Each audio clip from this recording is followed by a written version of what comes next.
BC రిజర్వేషన్ల అమలుపై రేవంత్ రెడ్డి ప్రభుత్వానికి తగిన సలహాలు అందించాలని రాహుల్ గాంధీకి తెలంగాణ బీసీ కమిషన్ మాజీ చైర్మన్ వకులాభరణం కృష్ణమోహన్ రావు లేఖ రాశారు. రిజర్వేషన్లపై కేంద్ర ప్రభుత్వంపై ఒత్తిడి తీసుకురావాలన్నారు. కేంద్ర ప్రభుత్వంపై నెపం వేసి సరిపెట్టుకోవటం కాకుండా స్పష్టమైన రాజకీయ ఆచరణతో రిజర్వేషన్లను అమలు జరిగేలా చూడాలని విజ్ఞప్తి చేశారు.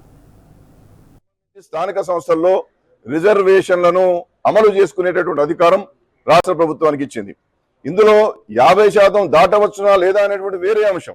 ముందు మీరు చట్టాలు తయారు చేసినప్పుడు ఆ చట్టాలను అమలు చేసేటటువంటి అధికారం రాష్ట్ర ప్రభుత్వానికి ఉంటుంది. నువ్వు ఎంత డేటా సేకరించినా, ఎంత డేటా నీ దగ్గర ఉన్నా, నువ్వు పాటించాల్సినటువంటి ప్రామాణిక పద్ధతులు పాటించకపోతే, ఇవాళ విద్యా ఉద్యోగ రంగాల్లో రిజర్వేషన్లు కావాలన్నప్పుడు బీసీ కమిషన్ ఇవ్వాలి, స్థానిక సంస్థలకు కావాలన్నప్పుడు డెడికేటెడ్ కమిషన్ ఇవ్వాలి. ఈ డేటా అంతా ఎట్లా ఉండాలి?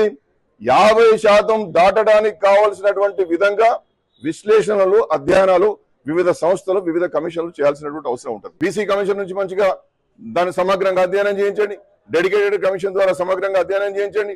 ఒకవేళ మీరు సుదర్శన్ రెడ్డి కమిటీ అనేది నిజంగానే వేసి ఉన్నట్టయితే ఆ యొక్క కమిటీ ద్వారా మొత్తం ఈ సమగ్రంగా ఈ లెక్కలన్నీ అధ్యయనం చేయించండి.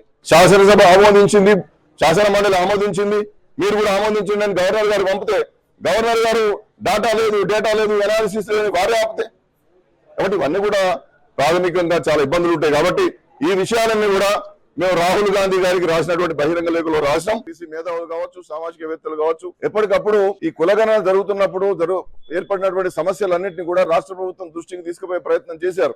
ఎవరు చేయనంత పని మనం చేసినాం, శాస్త్రీయమైన పద్ధతిలో ముందుకు పోయినామని చెప్తున్నాం. ఇంత పని చేసినప్పుడు మన అభాస్వాలు ఎందుకు కావాలి, మన అప్రతిష్టలు ఎందుకు మూట కట్టుకోవాలి?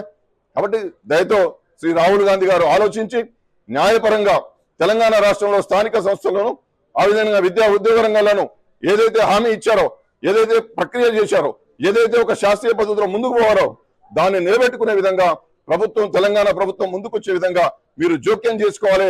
మీరు రేవంత్ రెడ్డి గారి ప్రభుత్వానికి చెప్పాలి, మా యొక్క 42% రిజర్వేషన్లను నిలబెట్టాలని చెప్పి నేను ఈ వేదిక ద్వారా వారికి మనవి చేస్తా ఉన్నాను.